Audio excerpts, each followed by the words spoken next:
M Laxmikant की भारतीय राज्यव्यवस्था Indian polity की अध्याय 5 का शीर्षक संघ एवं उसका क्षेत्र यूनियन एंड इट्स टेरिटरी है। यह अध्याय भारतीय संविधान के संघीय ढांचे, भारत के क्षेत्र, राज्यों और केंद्र शासित प्रदेशों की सीमाओं, उनके पुनर्गठन और संबंधित संवैधानिक प्रावधानों की विस्तार से व्याख्या करता है। इसका विस्तृत सारांश हिंदी में प्रस्तुत है।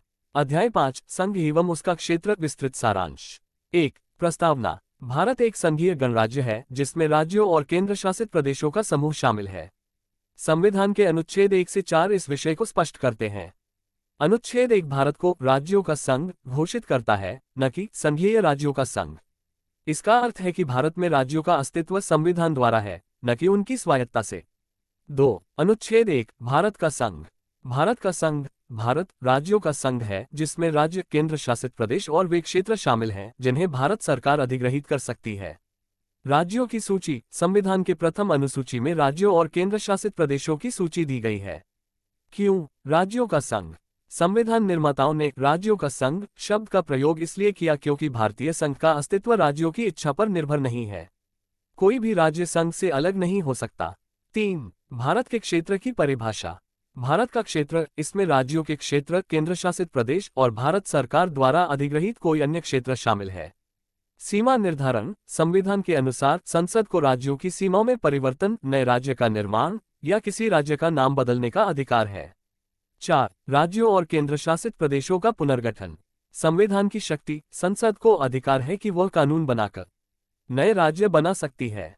राज्यों के क्षेत्र, सीमाओं या नाम में परिवर्तन कर सकती है। राज्यों का विलय या विभाजन कर सकती है। राज्यों की सहमति। संसद को राज्य विधानमंडल से राय लेनी होती है, लेकिन यह बाध्यकारी नहीं है। संसद अंतिम निर्णय ले सकती है।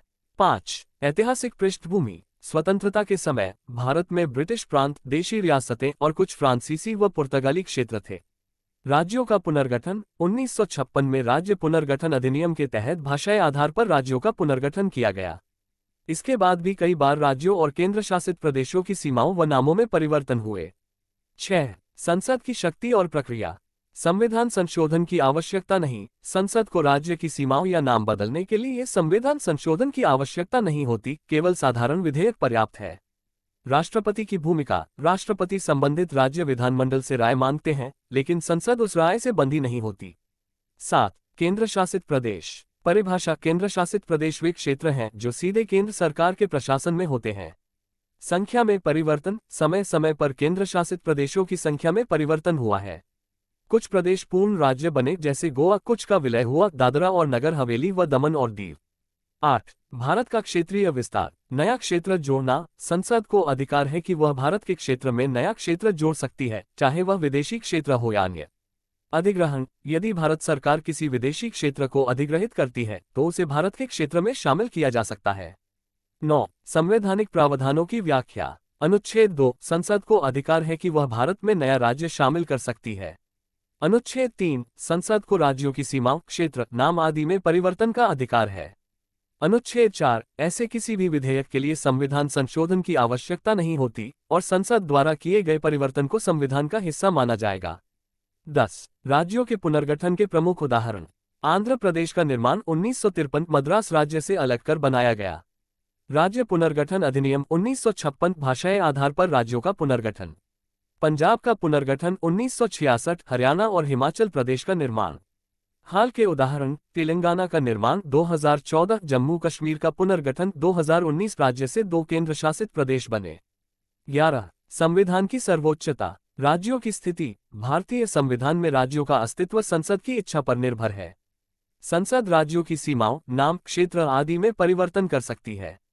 संघीय ढांचा। भारत का संघीय ढांचा अमेरिकी संघ की तरह नहीं है, जहां राज्य अधिक स्वायत्त हैं। भारत में संघ की शक्ति अधिक है। 12 निष्कर्ष। अध्याय 5 संघ एवं उसका क्षेत्र भारतीय संविधान के संघीय स्वरूप, राज्यों और केंद्र शासित प्रदेशों की सीमाओं, उनके पुनर्गठन और संसद की शक्तियों की गहराई से व्याख्या करता है। यह अध्याय बताता है कि भारत का संघ राज्यों की इच्छा पर आधारित नहीं है, बल्कि संविधान की सर्वोच्चता पर आधारित है। संसद को राज्यों के पुनर्गठन, सीमाओं, नाम आदि में परिवर्तन करने की व्यापक शक्ति प्राप्त है, जिससे भारत की एकता और अखंडता सुनिश्चित होती है।